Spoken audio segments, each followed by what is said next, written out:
Much like poker night at your parents' house, this weird road is intended for a mature audience. Thank you for listening, but listener discretion advised. Whosoever holds this hammer, if he be worthy, shall possess the power of this weird road. Welcome to This Weird Road.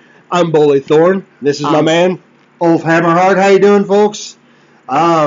We're back again, unfortunately for you, I'm sure. And we're front. All of us is here. Flavin. And although sometimes it's just to be goofy, there's actually relevance to that particular lead-in for tonight's topic. Tonight, we're going to discuss, as it was suggested to us, the Marvel problem. You couldn't see my air quotes? But they were there. They were. I look at it more as the Marvel issue because it's not necessarily a problem from some viewpoints. I can see both sides of this issue, so it'll be interesting. It was also, well, yeah, I can too. It was also listed to us in a very Hammer film sort of sense, and it was listed as the Marvel problem or paganism in pop culture. Kind of like the Fearless Vampire Killers, or pardon me, your teeth are in my neck. And much thanks to Senior Wookie who suggested that one to us at one of our pub moots. Yes, which no one seems to be coming to. We never see any strangers there. Why not? Come on, guys. Yeah, we want to see faces we don't know so that we can get to know you. 5316 Bardstown Road, Louisville, Kentucky. 40 something or another. I don't know the zip. 40 zip zip zip. For those who may, what we mean by the Marvel issue or paganism in pop culture is, and heathenism in pop culture, to be more specific in our case, is, as I'm sure many of you have noted, you can't sling a dead cat without hitting you can't Marvel turn on character. a TV without seeing a superhero these days. And several of them, one in particular that people know well, are heathen influenced or connected, or pagan influenced or connected, I should say. Because there's Thor, which is the best known one. Yeah. Really, in this case. But there's also Hercules. Hercules. Wonder Woman actually has pagan connections. You think? A little bit. Well, there's Songbird, or was that her name? Member of Alpha Flight. She was descended of an Inuit deity. Yeah, that was Snowbird. Snowbird. There's also were Shaman. You about to correct me? Anyways. Anyways is not a word, and I promise I am trying to stop using it. I blame my little sister. That's who got me to say that one. I blame her too. It's true. This man has no dick. So anyhow, comics and the comic movies and pop culture have sort of started becoming a gateway to paganism for a lot of people. Well, have become more focused. They've been a gateway for a long time because Doctor Strange, yeah, Thor, the Crow, yeah, not one a lot of people would have put in there, but you're right, it has connections there too. Well, in the whole basis of it is a Native American myth. A Crow tribal myth, in fact. Well, the Crow behaves as the psychopomp for the soul. For the soul, so yeah. My personal experience on it is the reason I say it's more focused now, but it's been around a long time. I am an old man in my own assertion some days. And the way I first learned of who Thor was comic books, like the comic book representation. Right. And of course, I became curious about this guy. It was very, very interesting. So interesting to me on several levels for several reasons. Now, when I realized it was based on a mythological figure, as I recognized it at the time, that got me, reading the story. No, my first exposure was Lindau. Was Norse myths. Okay. Lindau. Okay. Well, see, we all come into it different ways, but I picked it up. Well, I think I've mentioned this before. I picked it up in high school, and the names just flowed for me. Other people are stumbling over them. Now I am now, but I'm 10 concussions in at least. Right. So, but at the time, it all made just so much sense to me. Yeah, it's like an instant connection. But then, after being involved in paganism, I started noticing it more. I had the reverse. I started noticing it more in my pop culture after being made aware of it, spiritually speaking, whereas a lot of people come into it from the other direction of seeing it in pop culture and then finding their spirituality. I was always interested in myths as a kid. That's some of the first reading that I did. but which is why when I found out that this comic book character I'd gotten into was based on a mythological figure, I almost ran to the library to check out what I could about him. But for a lot of people these days, they see the Thor in the comics or the Thor on TV or Hercules on TV or all these other figures, Wonder Woman, and it opens them to the possibility of, wait, there are other deities out there. There are other ways to go spiritually. That is one reason why I got just super mad at Marvel, because they were making everything tech and alien. The Asgardians weren't gods. They even have Odin say it. Sir Anthony Hopkins, I respect him greatly, but I never wanted to punch a man so bad in the throat as when he said, "We're not gods. We grow old and we die." And I'm like, no, fuck you. You're not supposed to. Our gods. They do. The heathen gods do have very human qualities, and they do die at points. But if you notice, it's never from old age, which I think is a definite reflection of the culture. Right. Well, there was part of the crux of. I know. I hit the table. Part of the crux of the theft of Iduna's apples. Mm-hmm. Is that they were all perfectly okay until they realized that they weren't going to get those apples anymore. Then they immediately aged. It was like the fucking Wile E. Coyote effect. It's like cartoon logic. They didn't notice that they weren't standing on a bridge anymore until someone pointed down. And they're like, ah, shit!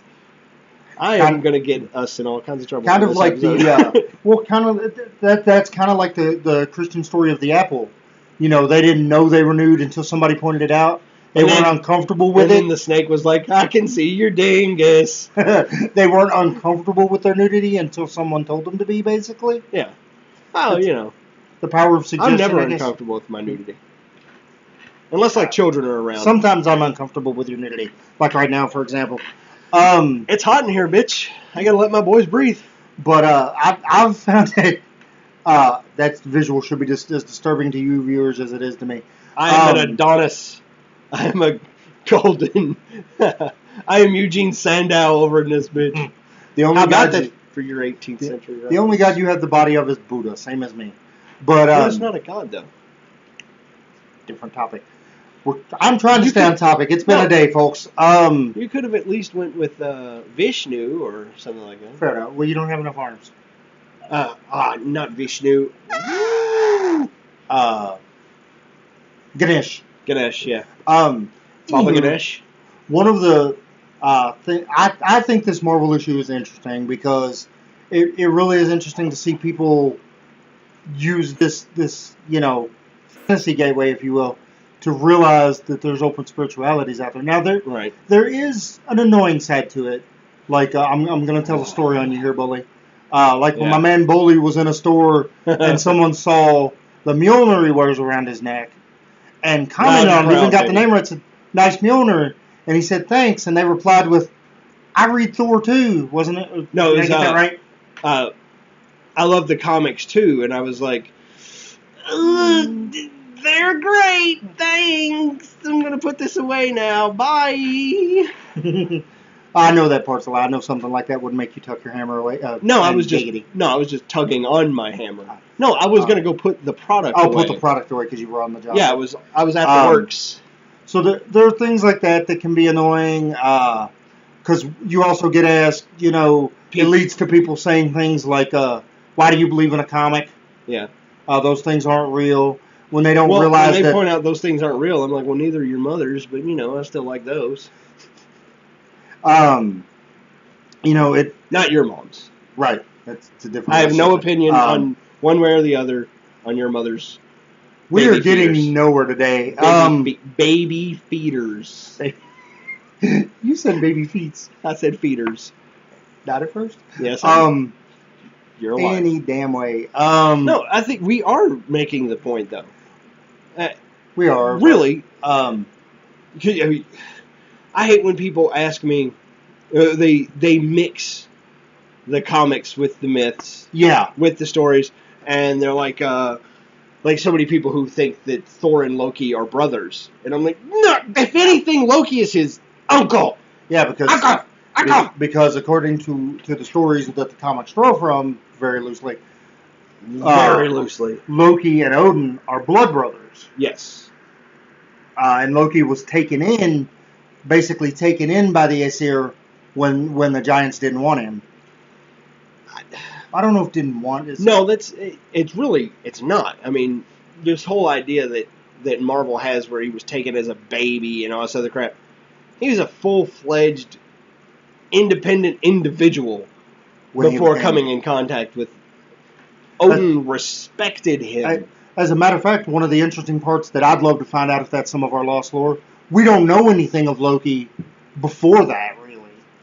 Just his parentage, pretty much. Yeah, we know what his parentage is, but we don't know why he made the decision to basically come over more toward the gods and less toward the giants. I mean, he has dealings with giants off and on, giantesses and stuff. They also get the whole frost giant, fire giant thing mixed.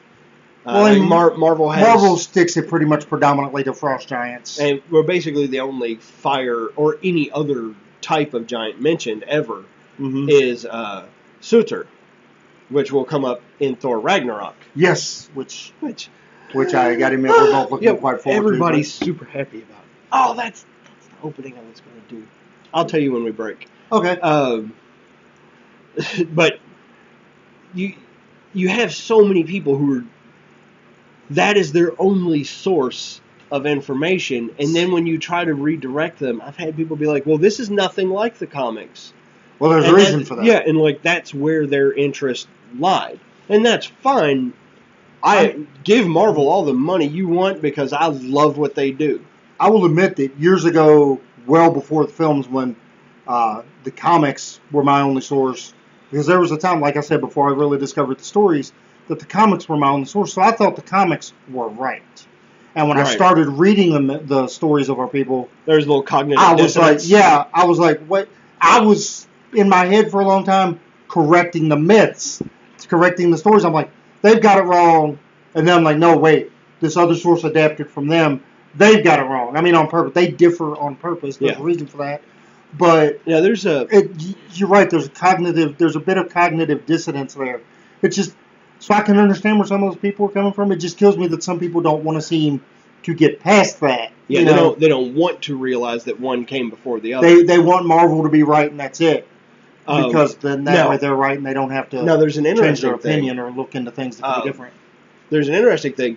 A few years back, Marvel put out a digitally animated film just called Thor and Loki. Mm-hmm. And it broaches the idea of the multiverse, which DC and Marvel both share. Marvel doesn't rely on it. It doesn't swim in that water. It's something like Marvel uses often on to do what-if stories or little variant stories. It's actually a key figure in the DC universe. Their multiverse is key for them. Well, is a crutch for them. Not a fan of most. That is an issue we are on opposite sides of, because I enjoy the multiverse thing. You're annoyed by it. I think it gives them too much license to ignore their own canon.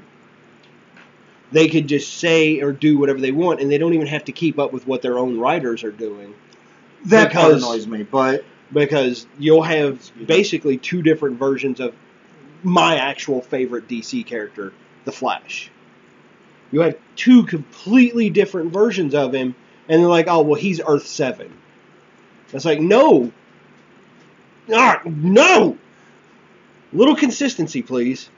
But that's a different comic issue that we may broach at some point. Yeah, I don't know if that really ties into the theme of the show. But if we like everything else does that we talk about. Right. You were going somewhere with the before that? But, they broached the idea that they have this multiverse, and Loki points it out to Thor that, yes, in this reality, you and I were raised as brothers. In another reality, I am Odin's best friend. In another reality, he goes on and on to explain. So they bring in the story as another universe. The stories we know. They bring our mythology and our beliefs as being a reality in their multiverse. Now, something that I can actually make a heathen connection there to the whole multi-leveled universe thing, Mm-hmm. because that reminds me of the 9 worlds on the tree, you know. Right. But They see, sit on top of one another, but don't. I mean, not to throw out some D&D terms, but basically I see all of that as our prime material. Yeah. And then anything else, like all of Yggdrasil or Yggdrasil, depending on how you want to pronounce it. Right. There's a bunch of ways to pronounce all of the Yggdrasil, prime tree. Meaning all 9 planes of existence are our planes of existence. They're all our core. Yeah. See, I view that a little differently too, but I understand how you can see it that way. I just see it a little differently. But so I mean, but right there, it's something I hadn't thought of before. But that's another place where the comics probably drew on our stories. Yeah. The, the 9 levels of existence and stuff. As a matter of fact, in recent stuff when Marvel was basically getting ready to reset their universe, right? They not only used the 9 realms, but in order to bring in the now new canon Thor kind of properly and another character, they mentioned a 10th world nobody knew about that was like hidden by magic via Odin and I think maybe Loki, Odin and somebody else. So they definitely aren't afraid to use that stuff too. Life. And I do appreciate that they don't. One thing the comics does manage to do that some people actually on the path sometimes forget. Odin wears if you'll pardon the somewhat pun because of the way he's sometimes garbed, Odin kind of wears a lot of hats. People tend to concentrate on him as a deity of one thing. Of one Basically, thing. whatever they value, they tend to see most in Odin. But one thing people forget about him, for example, that the comics have mentioned that a book and now new TV series, American Gods, focuses on too. Everybody's like, oh, Loki's a trickster. Loki does illusion. Blah, blah. So does Odin. Odin's a trickster. Yeah. Odin is a trickster. Odin is kind of a celestial con man sometimes. He's not always I can say this without being struck, I'm fairly certain. He's not always the good guy or the nice guy. Well, I mean, and the name Bolverk is synonymous with deceiver, essentially. Yeah, and that is one of Odin's names when he does some of this stuff. When he retrieved the meat of poetry, that was the name he used as a human to deceive a bunch of freaking giants about whom he was, so that he could get close to the giant who had it. Yeah, and his whole purpose there was theft. I mean, so but he showed his wit by blowing down into the hole that was being bored into the mountain for him. Yeah, which he manipulated that other giant to do. Oh yeah. Sorry, I had to take a drink of water. Anyhow, it's a little hot where we are, folks. Yeah. Odin is a multifaceted figure, and that's part of why I would think he is sort of elevated to the position he is. Mm-hmm. In both modern culture, pop culture, all this other stuff, is because everyone can find something they identify with. He can be related to by Odin. just about anybody from any walk of life or any cut of cloth. And, except for racist assholes. Yeah, they don't count in our opinion. Or at least in mine. We're talking about not just comics, but, pop culture in general. So I found a good lead in there. The American Gods, I think, I love the version of Mr. Wednesday. He goes by Mr. Wednesday. It's a book and now TV series based on the book by Neil Gaiman, and he's not portrayed in a particularly positive light in all of it, but it's for a reason. Like the for lack of a better term, larcenous and underhanded things he does are for the greater good. It is for a reason. He knows he's kind of getting his hands dirty, but it's like somebody has to, or else.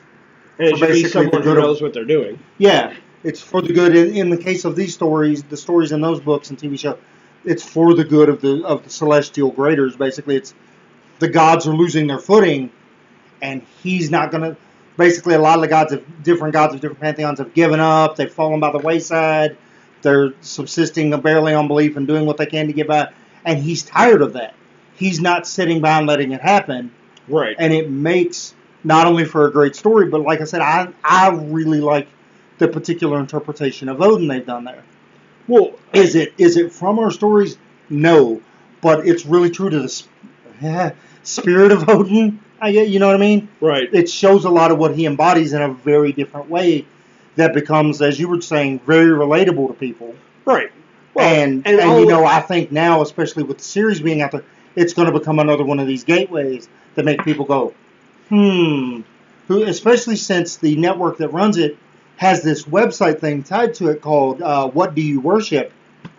Where it asks you all these questions about what you believe in certain things and what you do in certain situations, and points out, you might be a follower of this person.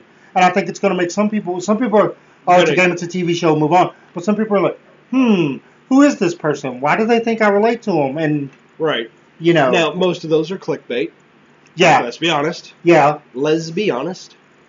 Most of them are, but... Let's be honest. I like you very much. It's going to lead people, I think, down. It's going to lead some people to question a little more, or to follow questions they already had. Right. And the interesting part, too, is not just for heathenism. I mean, there are Slavic gods in there, and Celtic. Is it the main bad guy, the dude with the hammer? Isn't he Slavic? Oh, he's not a bad guy. He's not a main bad guy, but he is Slavic. He's a feature character in it. Okay. And he is a Slavic god, and he is a... it's a weird bunch, and we are also closely tied to them. He's a Slavic god of darkness. Yeah. His brother, who's the light counterpoint, may come in at some point. Chernobog is that particular character's name. Right. But I mean, but like I said, it covers all sorts of... There's Jinn in there, and there's Bilquis that I'm not sure, also known as Queen of Sheba.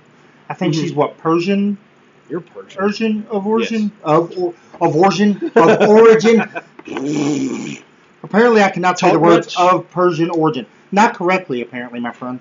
So I think some very interesting goods and bads are going to come out of that as far as people possibly connecting with paganism more, various pagan paths. Well, I think the fact that the information is out there, and we are living in a society that, despite what the HCIC believes, this is not a Christian nation. And we are living in a society that has become somewhat more comfortable with putting pagan things like that out there. Right.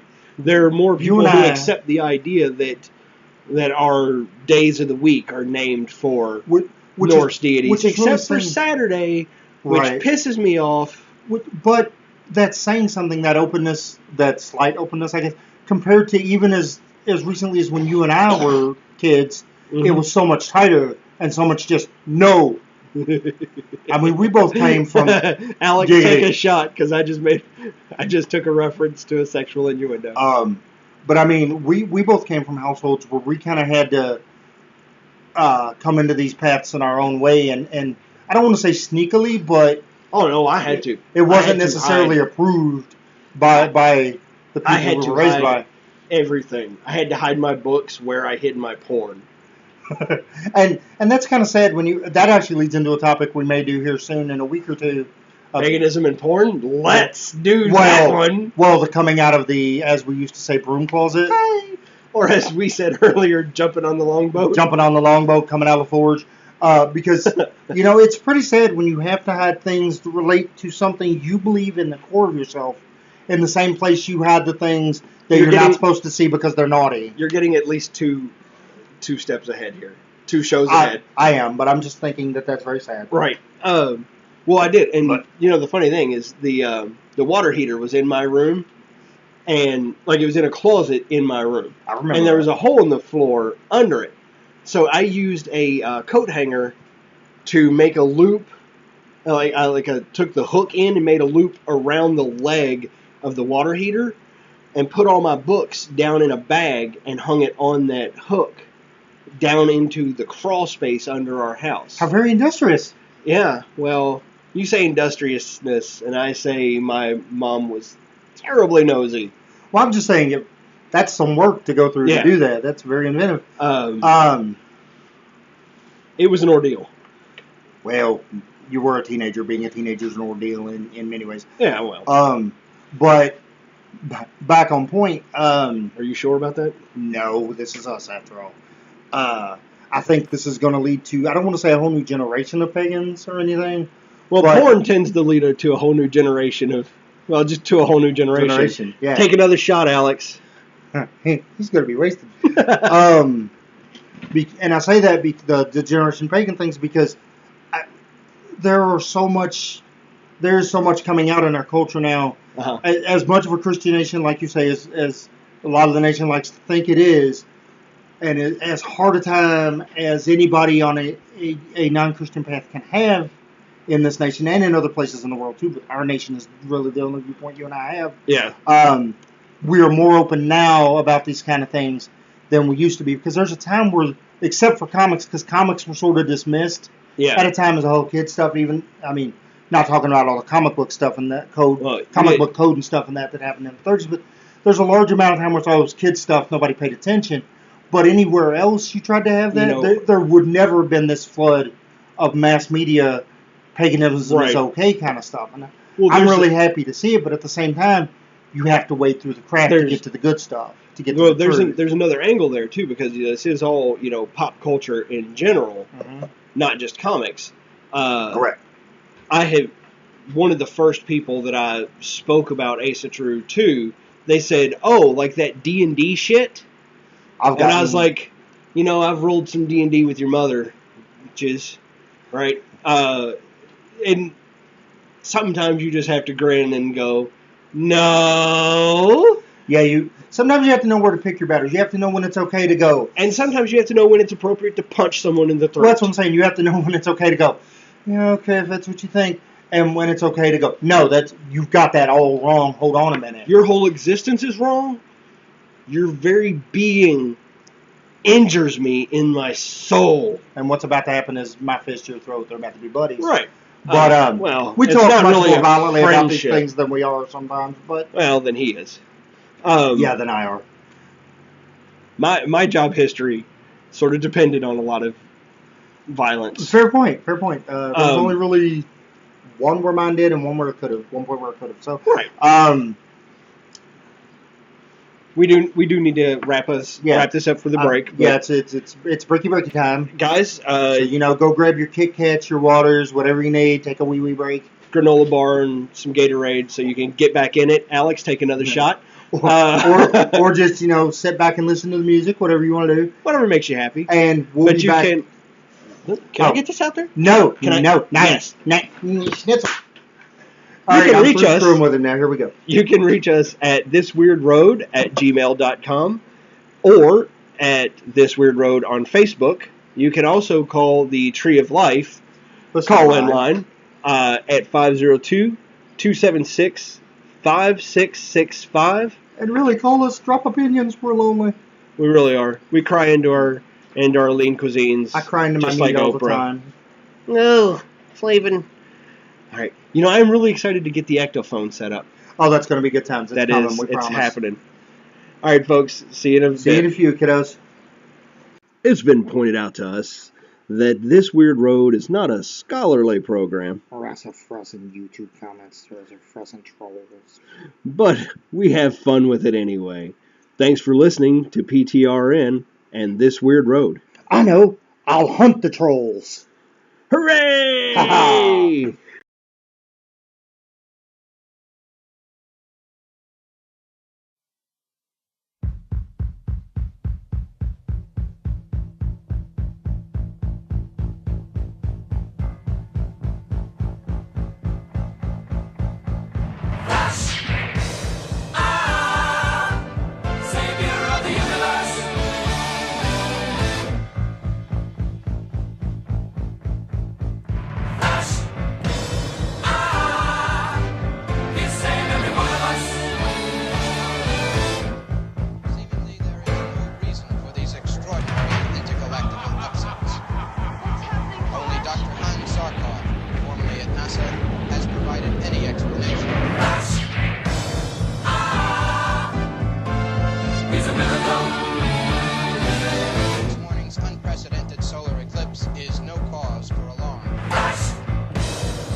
Join the academic pursuit on this weird road.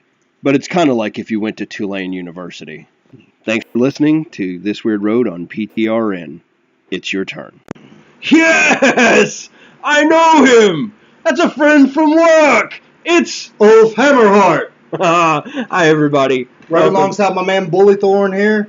How's it going? We are back, and I know you were all quite relieved. You thought we dropped off the edge of the turtle.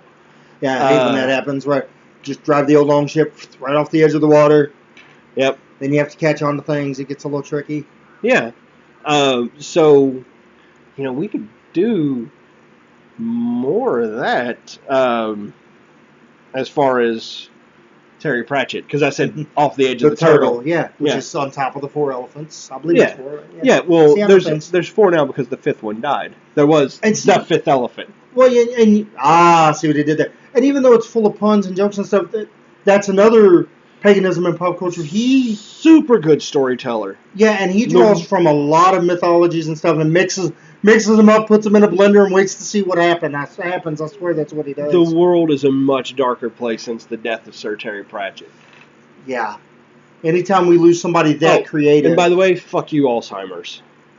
I am really going to be I've dropped every F-bomb this episode. Yeah, and the hand thing on the table. You're channeling me today, Boli. We're sitting in different positions. That's what it is. We're in different parts of the studio now, so by studio I mean my kitchen table. Well, but usually Ulf is sitting to my right. And today, by nature of the way things were moved around, there's crap at the other end of my table. So we're in different positions, and he really is behaving differently. It's hysterical. And I guess so am I, because I'm remembering to restrain myself from thumping my hands on the table while I'm speaking with my hands. I'm ambidextrous. That could be part of it. That could be. My brain is going. Yeah, the other hand's in a more dominant position where you're sitting. So, see, we get all like sciencey and stuff. You never know what we're going to throw at you here. So, with our lead in there, which for those who may not know, go check it out on the YouTubes, because that's from the trailer for Thor Ragnarok, which is all 80s style done and looks great. It is fantastic. They went, Marvel took they took that bent on both of this year's I'm big not surprised that they took it with Guardians of the Galaxy, because it fits. By the way, if you haven't seen it, do so. But of course, we're looking at 3 months from now by the time this airs. Everybody will have seen it. Yeah. But if you haven't, if you're some crazy Luddite who is somehow comfortable listening to a podcast but not going to a movie, go to this movie, or by the point this airs, probably rent it, or go to shush.se and watch it. I don't suggest that because I'm anti-piracy, which is funny considering we're descended from essentially northern pirates. Yeah, Norse pirates. I mean, to be honest, that's what the Vikings were. Because it was a job, not a people. Yeah, Viking is what they did. Yeah. The Norse folk viked. Vike. Just do it with an axe. But anyhow, they've gone so completely retro 80s style with both of these trailers. Yeah. And it is all through Guardians. Well, again, but that's part of the theme of Guardians. I don't think we'll see that much of it through Ragnarok. Now, I could be wrong. Marvel is full of surprises, but I don't think we will. Right. But the trailer is totally retro. But again, it's bringing into pop culture a lot of our stories. The concept of Ragnarok, the Twilight of the Gods, the fall of Asgard, and I can't tell you what they're going to do, because I know it's going to go far from the stories. It's probably going to go a good ways from the way they did the Ragnarok storyline in the comic many years ago. Well, I'm excited. They're mixing it with Planet Hulk. They are mixing it a little with Planet Hulk. I'm excited because it's bringing in what we would call Hel. In Marvel, they call her Hela. Mm-hmm. She's going to be Loki's daughter, by the way. Yeah, you say dark. I say hot. Would you let me finish? Dark doesn't mean not hot. Jeez. Holy crap. Wait a minute. I guess it depends on how racist you are. Yeah. Dude. But I'm not so sure. Take another shot? They make it look in the commercials immediately like she's the villain. I'm not so sure. What can we say, Hawkeye? She's probably the villain. And I know lot of the ladies and some of the fellas I know are going to swoon because the man Loki definitely has some action scenes going on in this one. And not that kind of. And I think they're going to focus on Heimdall a little more, which it looks like, which I'm excited about. Yeah. Not only because I'm a big fan of the stories of the god Heimdall, but also I really like the way Idris Elba plays him. Yeah. I got such a huge kick out of the people who were like, Heimdall can't be black. Y'all can't see it, but I'm doing this arm shifty little like mad asshole gingerbread man pose. I swear it looks like me. Gingerbread man. If I were a baker, would I be a gingerbread man? Well, you are ginger, you'd be making bread, man. So all right. So anyhow, people did get a little bit out of shape about that. About him being black, and I'm like, Heimdall's a giant. He can be any damn color he wants. And even if he weren't a giant, if he were of the, I guess you would say more godly end of the gods can be whatever they want. Acer or Veneer. I mean, look at or it could come but from he's another not. point like he's a giant. Like he's a giant. Like the member of the heroic three that's up there, Hogan. Hogan, it looks different on purpose because he's actually a Mongolian hero that got accepted into Asgard. Right. So people just need to like someone else we know, but we'll talk about him later. People need to put their butt hurt down. Is all I'm saying. Yeah. On things like that. Because and the reason you briefly made the point. I said I like the stories of Heimdall. You said you not so much. That shows some of our difference because Heimdall is he's a sentinel and a guardian, and I really like those qualities. Those are qualities I try to emulate myself. I do too, but it's not something you're as strongly drawn to as I am. Well, no, I'd say I put myself more in a Thor position as far as that's concerned because I am more of a go handle the problem, which is part of why I'm a Thorsman. I get it. Yeah. But no, as a devout Lokian, I mean, I make no qualms about that. I don't hide it at all. Yeah. You kind of say the same thing I do. We give reverence to all the gods, right? But there are gods we're more drawn to. You're more drawn to Loki. I'm more drawn to Thor. My lovely wife is more drawn to Odin and Freya, actually. Back when I was Christian, there was a time. I swear it seems weird, but it happened. I drew more inspiration from the character of Judas than I did of the other characters. Judas was. We've talked on this before too. Yeah. He was the unsung hero who was made. He was really the villain. If you read the Judas Gospels, to really kind of shift for a minute, he goes from being cast as history's biggest traitor to really history's best example of the best friend. He takes a huge bullet for his buddy. I would say literally, but it was just, gut stabbing, hanging. He takes a death for his friend. He takes the historical equivalent at that time of a bullet. And also, with what you're saying about who you identify more with when you were Christian, who relates to your identity now as a heathen, kind of the same way for me. Like one of the figures I related to the most was Samson. And now here I am, find myself being a Thorsman. There's definite corollaries there. Yeah. So I never really thought about it till you said that, but yeah. I would say that the. And I guess, or maybe Jericho. You know what I find interesting? Or not Jericho. Who the hell stomped down the walls? Joshua. Rock, who used the horn to bring down the walls of Jericho. Well, you just made me realize an interesting point. We're talking very much about paganism and heathenism in pop culture, and how people are kind of reacting to it, like the new thing. Yet I was just sitting there thinking, Christianity has permeated pop culture in a very similar way, and is being treated more like mythology. In a lot of ways, and it's more like people are just, oh, there it is. There's no big reaction. It's supposed to be because I mean, even what we're just talking about, there's a Samson comic. There's all kinds of stuff like that too. So for me, though, the two best examples are Preacher by Garth Ennis, which has been made into an AMC TV show, which is phenomenal. I'm still digesting my opinion of the TV show, but the graphic novels are mind blowing. If it's anything other than mine, you're wrong. You say so. And Lucifer, which is on a network TV station. Yeah, Fox. I thought for certain it was going to get shit canned after the first season, and instead it has blown up. They've taken the big bad guy from Christianity and put a new spin on him. Well, except almost a positive spin. And I was like you. I was like, oh, this will never last. Yeah. Well, I mean, if culture as it is in America won't stand for it. And people just went, who loves it? I appreciate that he is not a stereotypical white guy. He is not the blue-eyed devil. He's dark-skinned. He's, well, I want to say he's probably Mediterranean in origin. I think so. And something I don't know the actors. I need to catch up on that show. But one thing I do find interesting about it, it kind of goes with something a spin you've had on that particular persona for years.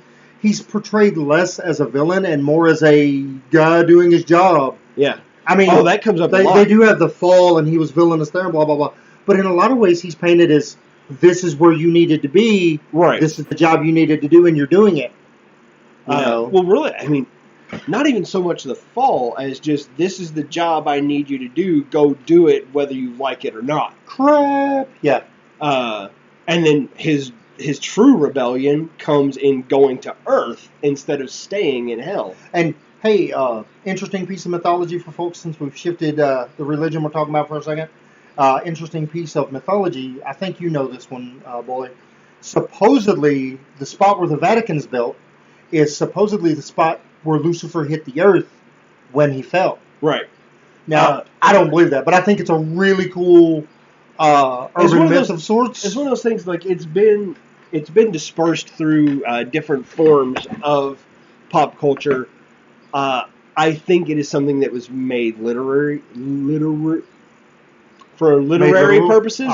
Okay. Kind of like our perception of hell. Two L's, the Christian hell, is drastically different than what is proposed in old school church and in the mythology as a whole, because of Dante's Inferno. I was going to say, it goes back to basically an earlier version of pop culture. Yeah. A lot of what Christians view as hell now is shaped by, not identical to, but it's very much shaped by the way hell is painted in Dante's Inferno. Literally, actually painted. Yeah. I loved it. Okay. What I got, yeah. Oh, it was an interesting read, yeah. And the video game really brings it to life. The animated thing based on all that. That's really amazing. I've seen it. And I downloaded that when I bought the DLCs. Oh, right on. Oh, it's something also stuff. too that I think this conversation is really proving overall. I mean, it sounds like a lot of fluff, but something it's proving to me is, I think this stuff coming into pop culture, be it heathenism or Greek paganism or Egyptian paganism, because that's all out there, and Christianity all coming into pop culture, I think it's inevitable. Inevitable.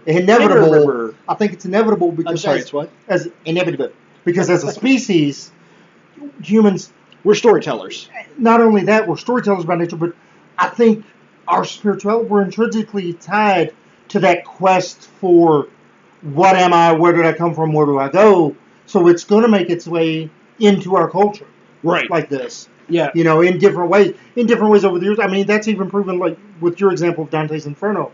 That's how it made it into culture then. That and other things. A lot of Da Vinci's stuff.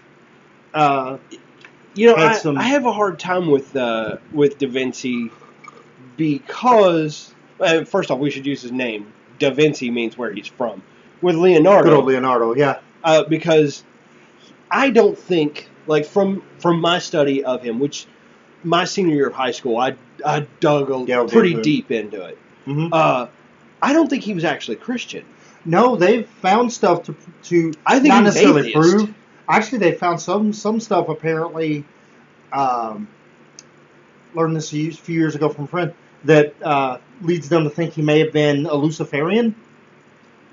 Which you know what that is, right? Luciferous. Yeah, a lot of our listeners might not know.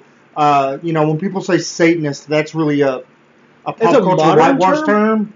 Luciferians are closer to like Anton LaVey and his church of Satan. His church of, and here's the air quotes, Satanism.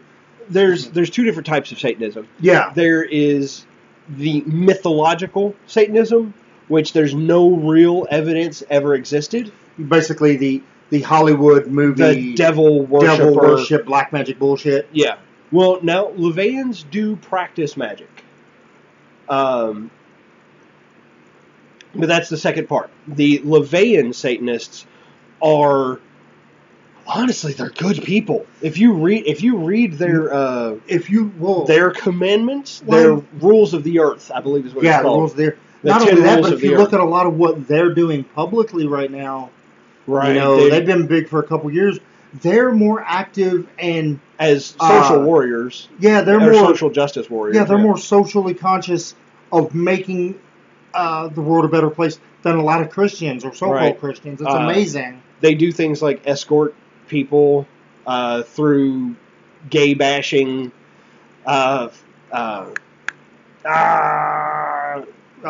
protesters and stuff like that. They escort people. They protect and escort people into abortion clinics. They've got these... women's health clinics. Women's health clinics. Because they've got... I'm sorry, I should not have used that term. He's right.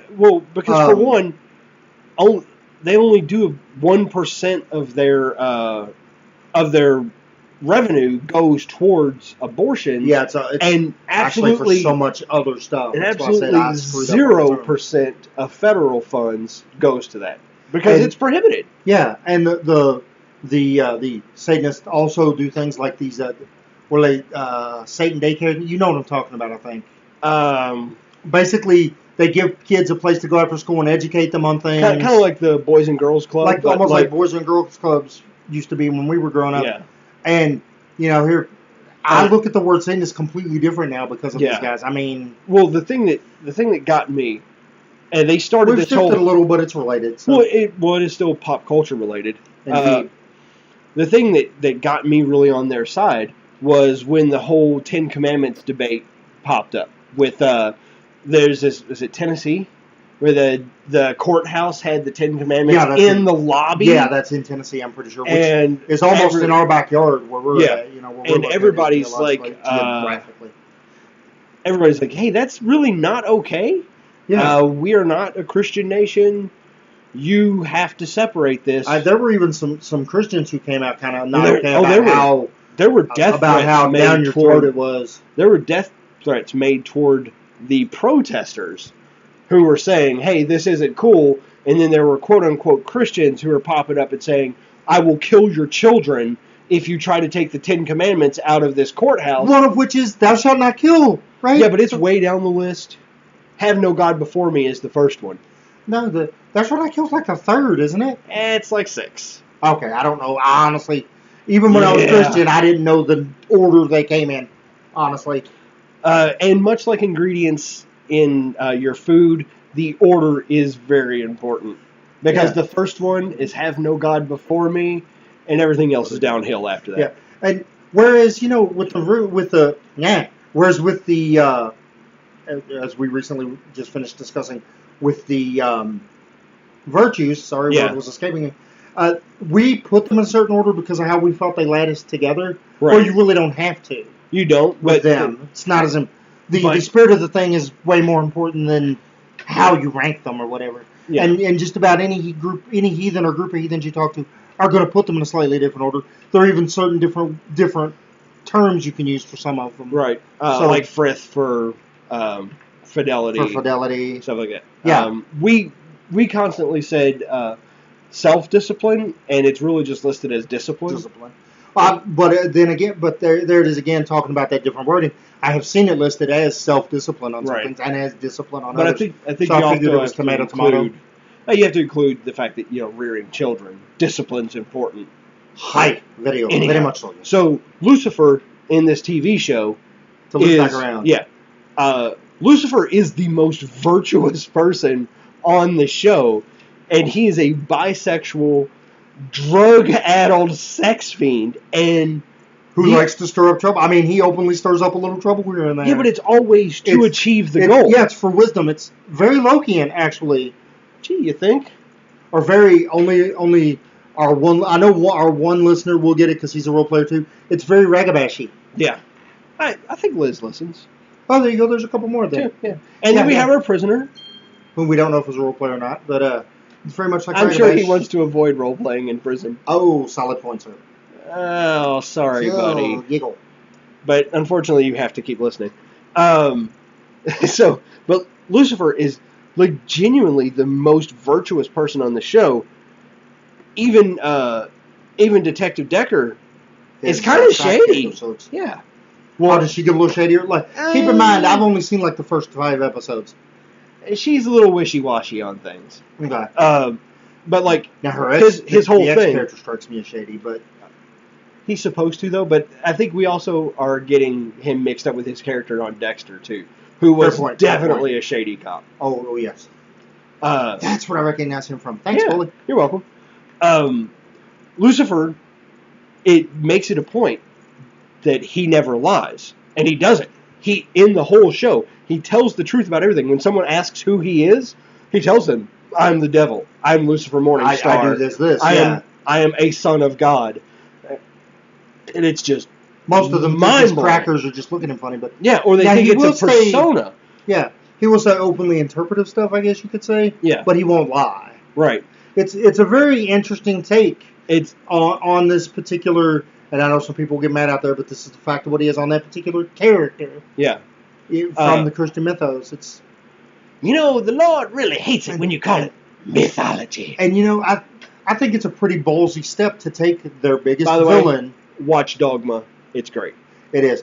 I think it's a pretty ballsy step to take their biggest villain and make him the central character on a primetime network TV show. Right. That's why you and I both initially thought, and I think Michelle Lee was with us, but I could be wrong, thinking, it's fun to watch for a season, but this isn't going to go anywhere. Yeah, it's going somewhere. I intentionally did not get invested in the show.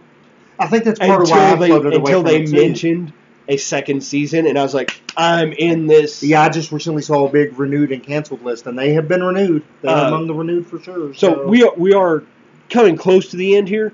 We need to wrap back around to the whole thing. So I personally have no issue with Marvel or anyone really using these names and images as long as they remain true to the idea. And as long as they don't try to present theirs as the one and only. Right. Even though that's kind of what Marvel does. While Marvel has other deities, they are running with the Norse as being the key. No, by one and only, what I meant was try to say that what they're saying is the truth as opposed to the stories it comes from. And I think for me, what it comes back around to, that's what it comes around to for you, and I understand that. To me, it comes back around to what I said earlier. I'm okay with these things happening too, but for the reason that they're going to. They're a natural progression of being human. If we're going to do anything with spirituality, in a way, it represents spiritual growth, I think. It does. Because we're permeating our spirituality into our culture and figuring out where we can play with it and what's okay to do. We're allowed to talk about it. Yeah, that's one of the reasons I love being here. We're allowed to question and learn. And I think that's what society's doing by integrating these things. Not just Thor, but Lucifer and all the other stuff we've talked about. Even the mishmash of stuff presented in Discworld. And Doctor Strange. Yeah, and Doctor Strange. People are questioning and going, what if? Yeah. If these stories were here, can we do this with the story? Now, I do have to point out one thing that has just been an absolute just thorn in my side for the longest time. We know a certain person who claims to be heathen who threw an absolute hissy fit at Thor's depiction in the movies and in the comics. And in the same night offered us drinks in her chibi Thor mugs. And I don't know if you know what chibi is, but it's cutesy little animated cutie version. And we literally just took the cups and looked at each other. I remember the road. Yeah, like she's serving us mead in chibi Thor coffee mugs. Which is fine, they're adorable, but it's contrary to what this person had just been saying. Like, not 5 minutes before that, had been red in the face, bitching about how she was one of the people who bitched about Heimdall being black. She bitched about Thor using Shakespearean speech. And I'm like, that's Marvel's thing to differentiate him from other people. See, and I don't bitch about any of that. I nitpick. Like, I'd like to see Thor in a full beard at least one movie. Just because, it fits with the imagery, the traditional I honestly think Infinity War, you're probably going to get that. That'll be awesome. But, I think that pretty much sums up where we're at about the Marvel issue. It's not the Marvel problem to either of us. No. But I can see where some people associate it. But for those that look at it as a problem, when somebody comes up to you and says that thing that makes you want to grind your teeth, that says... Or grind their bones. Or grind their bones. The thing that, when they come up and say, I like the comics too, or, isn't that fun? Defend your point. Don't throttle them for it. Don't beat them with it. Defend your point intelligently, and maybe you'll make them can help them see the other side of it. Right. They may not know any better. They may not. Sometimes they come. I know they come off like, they're being an asshole, but then if you step back, you may realize, they're not being an asshole. They're uninformed. There's a difference. I'm always willing to help people learn. Always, yeah. But sometimes I admit, I have that knee-jerk reaction of, they're being an ass. Wait a minute, they're not. This same person, however, is one who her ancestors are from Iceland, and she had thrown that out as I'm more Norse heathen than thou. Yeah, I'm more heathen than thou because of where my family's from and because my grandmother speaks Icelandic. That shouldn't mean. And I'm like, if you don't understand it, then it doesn't mean anything. Yeah. Where your spirituality comes. What was your grandmother? Oh, she was Christian. She just happened to live in Iceland. Yeah. Yeah, you sort of lose your footing on that. Where your spirituality comes from and where your genetics come from are not related. No, as a matter of fact, there's a feed on my Facebook page about a gigantic, seemingly lovable African American guy who is heathen, carrying a giant hammer and a massive shield. Awesome. And everybody, well, not everybody, because it's the internet, right? But most people have jumped onto it and like, welcome, brother. Can we help you in anything? Do you need anything? Hey, right. Like I've always said, the gods call who the gods call. Exactly. But we're veering a little. That's definitely a subject for another show or a subject we've done on another show. Yeah, kind of. Mwah. You've all been awesome. We love you. Thank you for being our listener. And keep your wits as sharp as your swords, and we'll see you next time. Later, taters.